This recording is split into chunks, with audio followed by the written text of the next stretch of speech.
Hello there, and welcome back to F9 Gaming UK here on YouTube.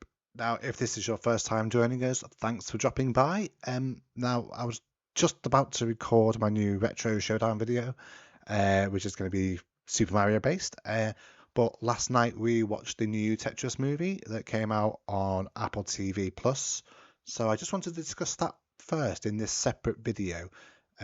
So the movie is currently streaming on Apple TV Plus, like I just said. So you will need a subscription to be able to watch it. But there are loads of offers out there somewhere in the world. So I'm sure it won't be too difficult to get a hold of a subscription. I'm currently benefiting from 6 months free from my TV provider. So, happy days for me.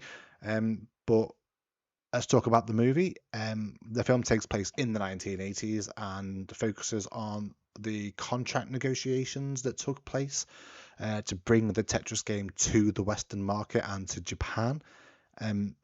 It results in having to deal with communist Russia, who are trying to control the game and where it can be released.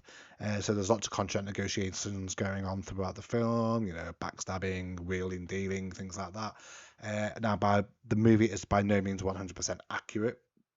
It is based on a true story, though, but there are things that are written in just for dramatic effect, just for the movie. But I'm sure you can figure out which bits those are. It's not too difficult, to be fair. However, it is nice to see some historical accuracy in the main story, and the original people involved within the actual story are having an input into the script for the movie. So, that's a nice little touch. So it's a bit more genuine. The movie stars Taron Egerton and Nikita Efremov. I hope I said that right. They play Hank Rogers and Alexei Pajitnov. I had to write that down just so I could get it right. The movie is labeled as a thriller, which is something I never thought would happen about a Tetris movie. In fact, when I first read that there was going to be a Tetris movie, I could never imagine it being a thriller movie. In fact, I even had trouble imagining a movie that wasn't just about blocks falling in a video game.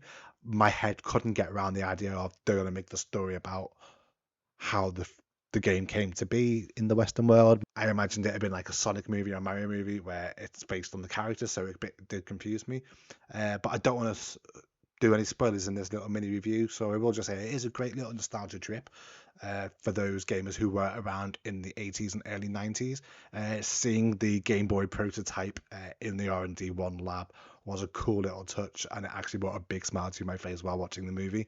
The music, the Tetris music, is even featured in the movie, but it's used as like an undertone throughout the movies. It's like a tension. The Tetris game, you'll probably struggle to find someone in the world that has never played this game if they're old enough to play games. Now, the movie's not going to have that same effect. It's not going to be one of those films that everybody sees, but it is a fun throwback to the 80s that highlighted the tension of the Cold War at that time. There are some amazing transitions in the movie between scenes that used 8-bit pixelation. So that was really, really cool to see as well. I did enjoy that.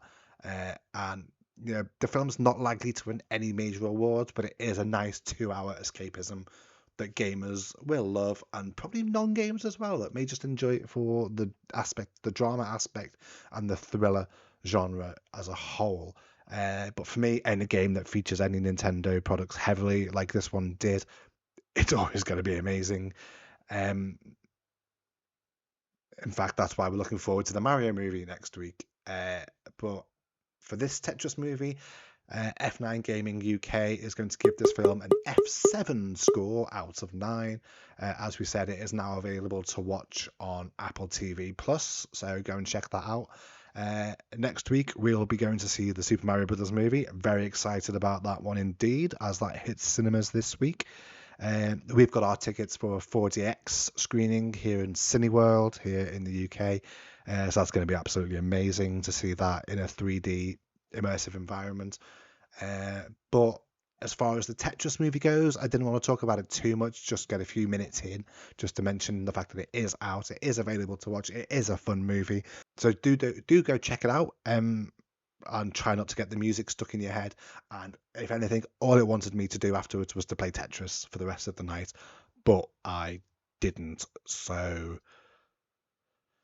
Yeah, I probably should have done, but there we go. So do come back next week to watch our review on the Mario movie.